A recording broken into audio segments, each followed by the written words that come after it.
So the next thing that we're going to talk about would be eye makeup for the 1980s. So eye makeup in the 1980s can be anything from more like bronzy, earthy tones. I feel like you see a lot of like yellow, orangey colors on people, but then you also see a lot of like really, really bright colors too. So people like Cyndi Lauper really like were not afraid to use color. They'd use like bright blocks of color. Sometimes Madonna would do that. Sometimes Madonna would have sort of like the bronzy look. You'd see like a little bit of everything in the 80s. So I'm gonna go more for like I feel like the really bright colors, just because again I think that that is something that is a little bit more not necessarily like more iconic, but it's something that comes to mind a little bit more easily when people do think of the 1980s. And if you're doing like a play or like a musical that's like set in the 1980s, people like to like look for that iconic thing, and that helps them understand the time period a little bit better too. So maybe everybody was walking around with like, I'm gonna go with like a pink eyeshadow with like pink eyeshadow, but pink eyeshadow did become popular in the 80s, so we're gonna kind of go with that as a trend and kind of play with like color blocking a little bit too. So as far as pink eyeshadow is concerned, it can be a little bit tricky. These days I think there are a lot of colors that exist, but a lot of times a lot of pinks are not necessarily eye safe. A lot of them are more like blushes. So obviously like I have a lot of like pink, right? Um, I'm pretty sure if you were just putting on pink eyeshadow for a little while, or even for like the run of a show, and it's actually a blush, it's not going to hurt you. But if something is not technically meant to go on the eyes, I really try not to put that on people, especially if it is going to be for a show and it's like for the long run, just because I don't ever want somebody to react to something. I don't want it to be uncomfortable. And again, it's one thing, the way you treat your own skin, but when you're working on somebody else's, you really need to make sure that you're putting like their best interests first. So I'm actually going to use a water activated color. I don't have any like actual like pink eyeshadow. I just have blushes. So I'm going to go in and I'm going to use the aqua color. So what's cool about like aqua color and most water activated makeups is that you can use them anywhere on the face and body. So I know that even though this is going to be like a bright pink, it's something that is okay to put on my eyes. So in order to use this, you're going to need something to activate it with. Technically water is the activator, but I know plenty of people that use like setting spray, cake eyeliner sealers, pretty much anything liquidy is going to activate it. So if you're really worried about it like running, again, if you have like really watery eyes or something, or you have to be like in the rain and whatever you're doing, you might want to use something slightly stronger to activate it. Just be careful if you are using like setting sprays or anything that's like more alcohol based, just because you might be really drying out the eyelid, and that could end up being irritating to somebody's eyes from the dryness and just from the fumes of it alone. So just be careful. So I'm just going to use regular water. Underneath it, I just have like my foundation that's been powdered down. I'm not going to put on a primer because it's going to be really vibrant on its own. And when I like to use the water activated, so I just have like a tiny little cake. You can either like scrape it onto a palette, or what I usually do with these, because it can get a little tricky to do that, and this have like a lot of people that are using them. If I use it directly in here, I just scrape off the top layer and I alcohol it and sanitize it. And I'll like wipe it down and make sure that it's totally clean. So just make sure that you're doing those kinds of things if people have to share things and they're not individual, or if you haven't worked with it in a long time, you're not sure if somebody has like touched it or whatever it is, if it's just in like a general supply of makeup. Always makes sense to like clean it, take the time to do that. It'll take you like a minute. And it's something I think people like to see you doing things like that too. Like I know like clients like to see that, actors and actresses like to see that. So just take the time to clean it. Even if you are sure it's clean, just do it again, just to make yourself and the other person feel at ease. So when I use these, you can either get like the whole cake wet, or you can just use a brush that's wet. For something that's smaller, like eye makeup, I'm just going to get the whole cake wet, but I'm going to do it with a brush, just because I feel like when I spray it down, sometimes the water doesn't like saturate it in the way that I would want it to. So I'm just going to get like this small flat brush wet, and I'm not using like my finest eyeshadow brush for this, just because sometimes I feel like the face and body paints can stain a little bit, and I don't really want to stain any of my eyeshadow brushes that I have. So this is just like a synthetic kind of like cheapy brush that is still really nice and it will work really well, but if it gets stained, it's not going to be like a $40 eyeshadow brush that I just like destroyed technically. And when I use the face and body paint, I usually mix it up. You can't really see, so that's not really going to help you, but it's more like a cream. It's not super watery. The more water you use, the more the less opaque it will be. So it's going to be a little bit more sheer. So if you want it to be a sheer wash of color, use more water. But if you want it to go on more opaque, like what I'm wanting to get like that big, bold 80s color, I'm going to mix it up so that it's almost like a cream. And then I'm just going to apply this like right onto the eye. And again, just to get a little closer, I have to open up. This is a great look right here. Just pause with my eye closed. and I'm just going to put this on my eyelid. But you can see what's really nice, and I block the light every time too. One day I'll get this, y'all. One day. You can see when you do use like the face and body paint, I also love them just because you get such vivid color so quickly. So I think it can be another really great tool for theater to use things like this when you do have to do more like intense like eye makeup or even just like face makeup in general, just because it can take a long time to build up that much color with a powder. Even with like how pigmented a lot of eyeshadows are today, I just think it's just so much easier. There's no fallout from it, as long as you control how much water you're using with it.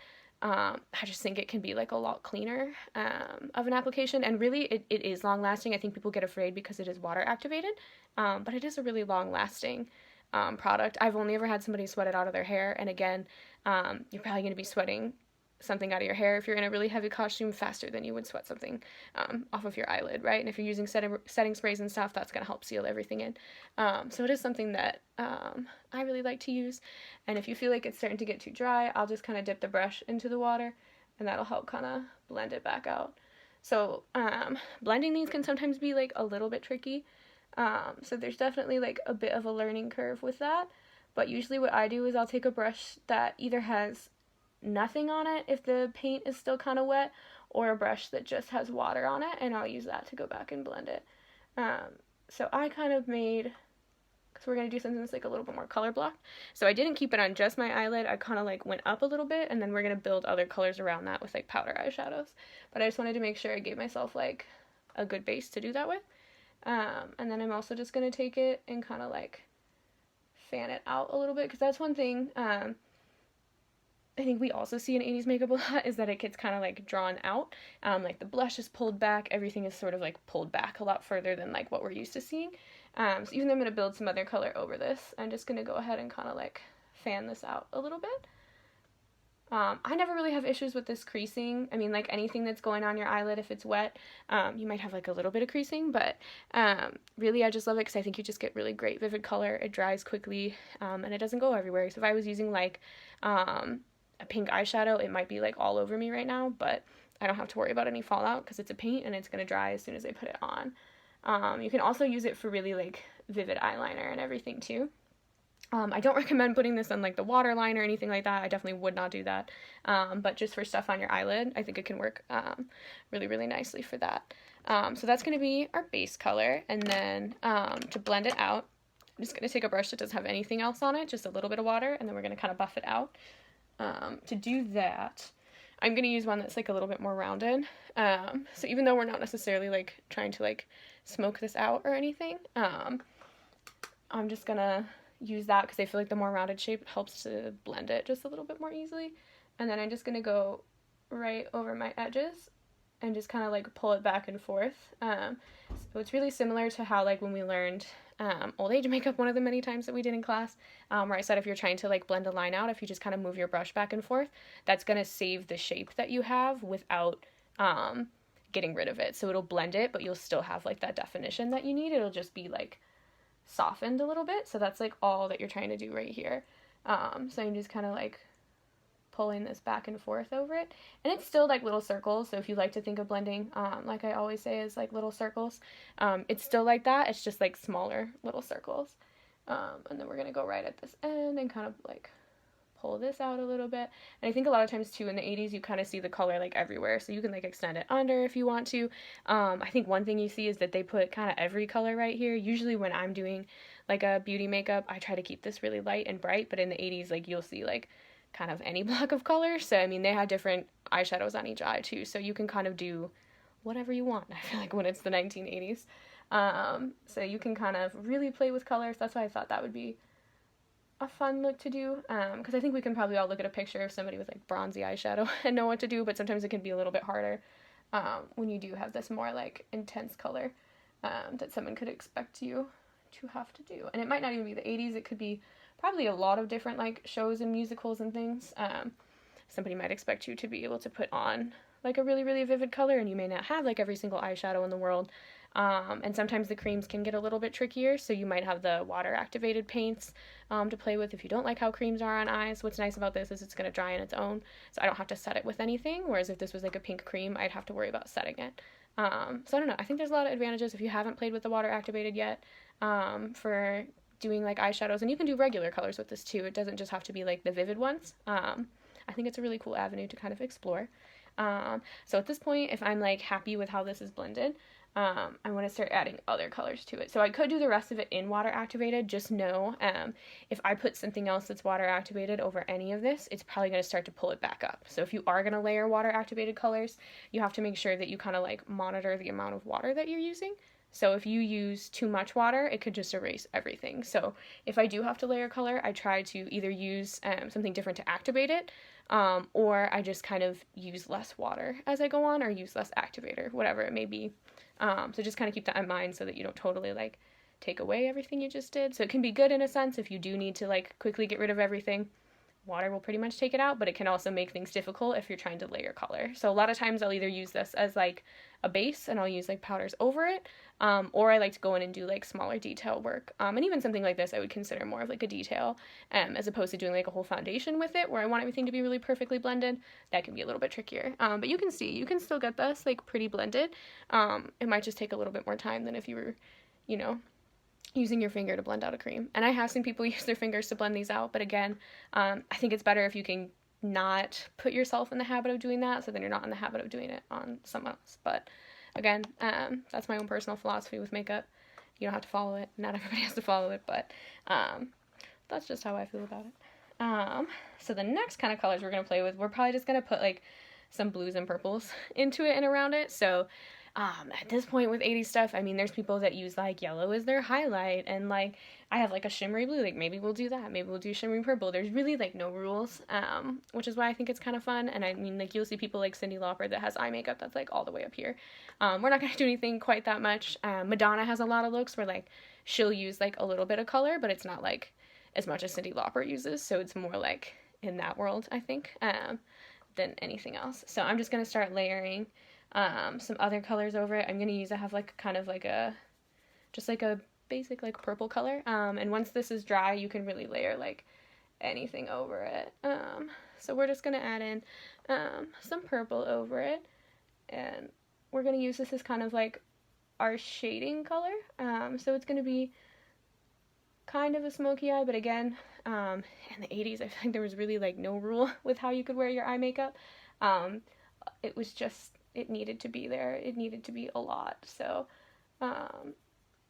you can kind of do whatever you want with it, which I think is really fun and could be like really fun for like your actor or actress to let them just be like, okay, here, these are the colors you're going to use.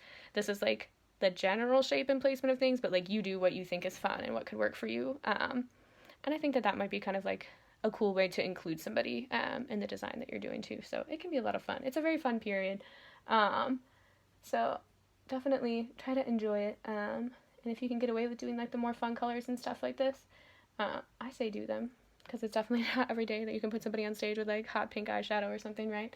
And so, and what you can see too, like going over the aqua color, like it's really, really smooth. It's a really nice like eyeshadow base too.